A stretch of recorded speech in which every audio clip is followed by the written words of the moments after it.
Obama 1, Osama Sí, 0, digamos, había como una movida. Claro, en el caso de lo que es la propaganda estadounidense es muy de esperar eso y falta, ¿eh? Prepárate porque esto va a durar por lo menos unos 10 días más hasta que se vuelva a hablar de Libia o se vuelva a hablar de lo que es la verdadera revuelta en el mundo árabe, que sigue adelante y no se ha detenido por más que las cámaras de televisión no la quieran enfocar. Pero los reflejos a veces que tiene la prensa argentina, la corporativa, la prensa regional, por hablar de los dos diarios locales, es realmente también bastante triste, ¿no? Un poco patético, que es asumirlo como algo, ¿no? Jamás un cuestionamiento o jamás plantearse, no sé, algún detalle muy sencillo. ¿Desde cuándo Estados Unidos respeta las tradiciones musulmanas, ¿no? O no investigar qué es esto de enterrarlos a las 24 horas o esto de tirarlo en el mar, porque, ¿no? Y como que van copiando y pegando todos los argumentos hasta que de repente hoy aparece el vocero de la Casa Blanca y dice, bueno, en realidad no usó ningún escudo humano, no estaba armado, empieza a caerse, ¿no?, la mentira. Entonces es como que los medios también tienen que deconstruir esa realidad atrás de una información que en realidad es un tuit, ¿no? Un Twitter. Claro, así nació la información, ¿no? Y ahí es donde uno empieza a decir, bueno, ¿esto para qué sirve? Digamos, ¿a quién, operativamente, a quién le sirve este ardid publicitario, este tráiler de una película que nos están presentando y que es, obviamente, lo que uno puede resumir en matar a Bin Laden, como escribió Santiago Albarrico, para resucitar a Al Qaeda, ¿no? Ahora Al Qaeda aparece otra vez como este ejército fantasmal capaz de aterrorizar a toda la gente bien nacida del planeta. Y como lo dijo la señora Clinton en una conferencia de prensa que era digna de la serie Lie to Me, ¿no?, para ver Sí. los gestos, cómo empiezan a fabricar esos rictus, Estados Unidos no puede solo doblegar a Al Qaeda, ¿no? Y Al Qaeda en realidad no existe, no tiene ningún tipo de peso en lo que es el mundo árabe. Las rebeliones que hay en el mundo árabe, que son fuertes y siguen en marcha y que han puesto en jaque a ese pelaje de dictadores que Occidente se encargó de imponer, que es el verdadero ardid, ahora supuestamente van a ser reemplazados por el monstruo de Al Qaeda, ¿no? Y esto de gobernar a través del miedo, de empezar a insuflar estos temores tan bushianos, con lo cual nos demuestra que Obama es prácticamente el mismo equipo publicitario que está trabajando para ponerlo en campaña para la reelección. Y realmente me parece que es un detalle muy importante que un noticiero local ponga en el medio de su reelección, aparece esto. Me parece que ahí en el título hoy de presentación está el acertijo develado, ¿no? Qué casualidad que en el momento en el que Obama necesita ponerse en carrera para la Casa Blanca, un Obama que ha perdido cualquier tipo de apuesta en lo que es la política local, porque la economía estadounidense no se recupera, los puestos de empleo no se crean, digamos, y el crack financiero sigue adelante, esto que arrancó ya por el 2009, recuerdan cuando estuvo el rescate financiero, sí, que el Estado salió a auxiliar las aventuras de los banqueros. Bueno, ¿qué necesito? Me pongo en escena con esto, ¿no? Y una vez más, este fantasma de Al Qaeda acude en ayuda a Estados Unidos. Cada vez que Bush tenía algún problema, se filtraban actos de corrupción o problemas gravísimos con los impuestos inmobiliarios, una cinta Bin Laden ponía otra vez el alerta naranja, los ataques de Anthrax, ¿no? Recuerdo que hasta en Neuquén llegó a haber ataques bacteriológicos, ¿no? Pero hoy lo que nos parece muy jocoso en realidad tiene que ver con ese reflejo pavloviano que hay de los medios de comunicación, ¿no?, de automáticamente instalar un tema que podemos hacer una apuesta. A medida que corran los días se van a conocer detalles no solamente cinematográficos, sino desprovistos de cualquier tipo de entidad, digamos, como una campaña sucia en la cual ya no importa si está muerto o no, si el cuerpo se lo comió un tiburón o si está enterrado en Guantánamo. Claro, pues se habló mucho de eso, se especuló mucho con si era cierto, si no era cierto. Pero en función a todo esto que también nos estás comentando, que bueno, precisamente se vienen los momentos de una supuesta reelección y esta imagen por ahí no tan positiva que estaba teniendo Obama últimamente. Esta situación que ocurrió ahora, ¿no?, ¿lo beneficia en cuanto a lo que tiene que ver con la sociedad de Estados Unidos o es como una cuestión de efervescencia de ahora y esto se va a ir calmando? No, indudablemente lo beneficia. Vamos a ver ahora un renacer del patrioterismo más servil, ese oscurantismo, esa mezcla de adoración así evangélica y un seguimiento muy goebbeliano, ¿no?, bueno, unirnos tras la bandera de la Barra de las Estrellas, el orgullo de ser estadounidense, que ellos se atribuyen ser americanos, o sea que el resto de los que vivimos acá no sabemos qué somos, porque los únicos americanos son ellos. Fíjate que inclusive hasta latinoamericanos le decimos americanos a ellos, pero a partir de ahí se arma obviamente toda esa construcción ideológica que marcha a, bueno, ¿cómo me puedo quedar 4 años más en la Casa Blanca? Digamos, que eso ya está en marcha. El punto es que esto lo reposiciona como un líder con capacidad de acción, ¿no? ¿Por qué yo hago hincapié en lo que viene después? Porque lo de Bin Laden va a ser una anécdota. Es una foto más trucada, es un realismo bastante oscurantista en esta especie de McDonald's que ha creado la CIA llamado Al Qaeda. Fíjate que el nombre Al Qaeda ni siquiera tiene que ver con la religión, significa la base, porque era una base de datos que compilaban para la cantidad de islámicos que la CIA entrenaba para combatir a la Unión Soviética en la década del 80, para que te des idea de dónde sale el trabajo denodado de insuflar, ¿no?, esteroides a todo este islamismo radical y crear Al Qaeda precisamente. En el medio van a quedar estas anécdotas, si él dormía en colchones con sábanas de seda, si usó escudos humanos, a quienes mataron aparte de los que estaban ahí que no tenían nada que ver. Pero lo importante es que este artilugio, esta destrucción del lenguaje en la cual se ven envueltos estos medios de comunicación que inclusive hasta desean ver una imagen de algún cadáver despanzurrado para descansar tranquilos, también tiene que ver con una visión bastante sistemática de algo que se ha inaugurado sobre todo después de la caída de las Torres Gemelas, ¿no? El gran triunfo de la mentira no es más ocultarse y pasar desapercibida. El gran triunfo de la mentira ahora es lograr que la verdad sea puesta en jaque. Claro. O sea, al día de mañana Cintia Ridao dice, pero no apareció el cuerpo. Bueno, ¿y qué pruebas tenés vos?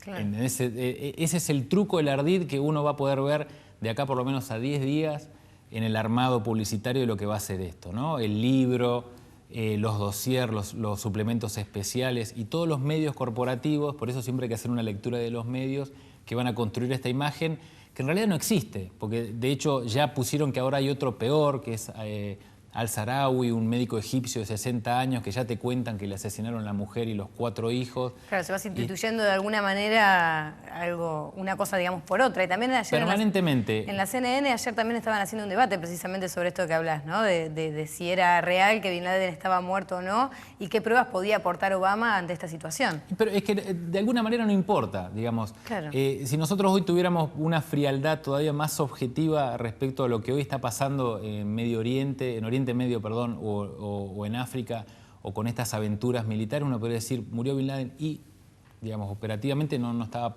en una cueva, precisamente como nos habían hecho creer, tanto que bombardeaban las cuevas, ¿te acordás? Claro. Estas famosas, no estaba ahí, estaba en Pakistán, un país aliado de toda la vida de Estados Unidos, fue el aeropuerto para la entrada en Afganistán.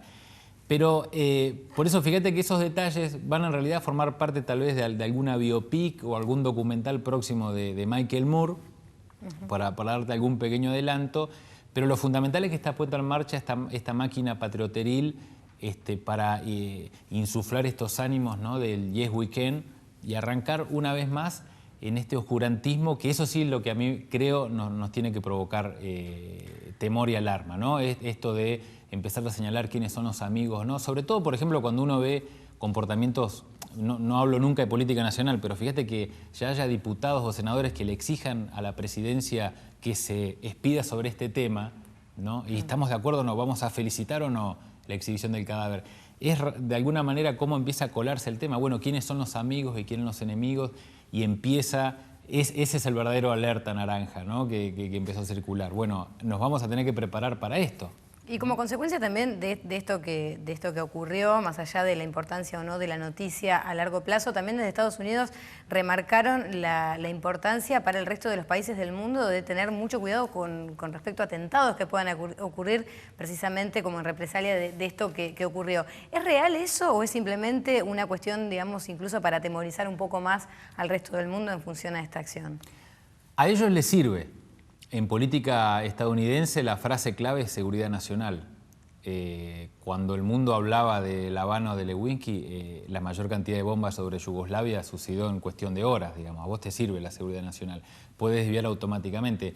En el momento en el que la popularidad de Bush estaba en caída, y él estaba en un jardín de infantes leyendo un libro al revés, caen las Torres Gemelas. Entonces, pues sí, entonces sirve ese trabajo mancomunado de publicistas con asesores militares y el complejo militar industrial dice, bueno, ¿cómo podemos meter esto? Sirve. Había una serie de reveses que no han cambiado para la política exterior estadounidense que automáticamente ahora pueden trabajar en función de lo que es la reelección del mandatario de la Casa Blanca.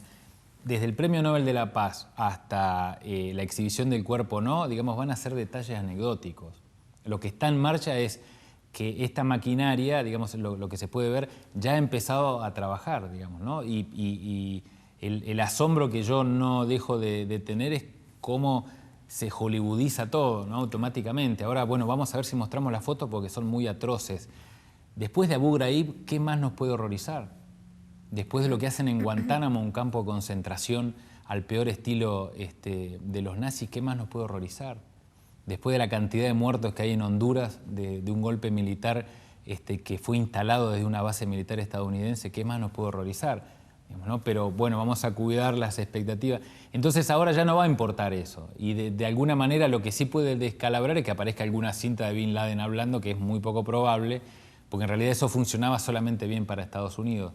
Atentados, y es posible, digamos, en Marruecos hubo un atentado la semana pasada que fue atribuido a Al-Qaeda, y de alguna manera puede haber alguna especie de fogoneo, pero en lo que tiene que ver con el eje hoy de la política mundial, la real, no la que pasa en CNN o a través de los intelectuales orgánicos del imperialismo, la real está en las calles de Túnez, está en las calles de Libia, está en las calles de Egipto, está en las calles de estos países de los cuales nadie habla y que hay una represión salvaje, que es Yemen, Arabia Saudí, ¿no? O lo que está pasando en Siria, que también se da esa particularidad de que es una dictadura feroz, pero es antinorteamericana. Entonces, me parece que estamos asistiendo también a esta escenificación hollywoodense de un martirio buscado, inventado prácticamente, y de alguna manera silenciado porque jamás lo iban a atrapar vivo y no lo necesitaban vivo. En cuanto Hussein se puso a hablar en el juicio de sus relaciones con Donald Rumsfeld, lo ahorcaron. Ese riesgo no va a pasar con Osama Bin Laden, ¿no? Cuando él se ponga a hablar de qué relaciones tiene la familia Bin Laden, porque en definitiva, para cerrar esto, Osama Bin Laden es el que pierde la interna de la familia en los arreglos con el clan Bush, no es ni más ni menos que eso, él queda fuera de esos negocios. Y los negocios siguen adelante. Cualquiera que le guste Fórmula 1, fíjense quiénes son los auspiciantes del equipo Williams. La familia Bin Laden, o sea, están incluidos. Y ese trabajo sigue adelante. Pero bueno, el ardid publicitario de las fotos, la historia, quién era Bin Laden, ¿no? Prepárate para esas columnas o esos documentales de Nat Geo, bueno, ¿dónde vivía él originalmente? Que el punto es, bueno, vamos a asistir entonces una vez más a ese amedrentamiento que hay a través de los medios masivos y también un poco, y con esto termino, sentir esa especie de solidaridad a la distancia del bombardeo que debe estar sintiendo el norteamericano medio, ¿no? Claro. El nivel de embrutecimiento y de lobotomización que hay a través de una auténtica dictadura mediática en el cual alguien que quiera hacer una pregunta como la que nos hacemos nosotros puede ser hoy tildado de antipatriota. Claro, y allá eso es gravísimo, digamos, es prácticamente un delito, ¿no? Bueno, después de la sanción del Acta Patriótica, sí. ¿No? Juntarse hoy a hablar es un delito. Es un país que eliminó el habeas corpus. Para aquellos que les gusta defender siempre a Estados Unidos como el papel del campeón de derechos humanos, no hay habeas corpus. O sea que imagínate qué puede suceder, digamos, si el día de mañana te investigan porque en un noticiero de un sindicato te pusiste a hablar de esto, ¿no? Pero bueno, esos detalles me parece que eran importantes como para dilucidar y correr un poco esa arena que a veces enturbia demasiado las páginas de los diarios y las pantallas de la televisión. Pablo, te agradezco muchísimo, como siempre, muy claro, y vamos a seguir seguramente con este tema. Gracias. Seguramente. De esta manera, entonces, hacemos una nueva pausa en Noticiero Central. Ya regresamos. Cuando volvamos, Día Internacional de la Libertad de Prensa, en 1991, el Programa de las Naciones Unidas para el Desarrollo convocó al seminario por una prensa libre y pluralista en África. La declaración final de este seminario estableció la importancia de la libertad de prensa para el desarrollo de la democracia en el mundo y fue el puntapié inicial para instaurar el Día Internacional de la Libertad de Prensa.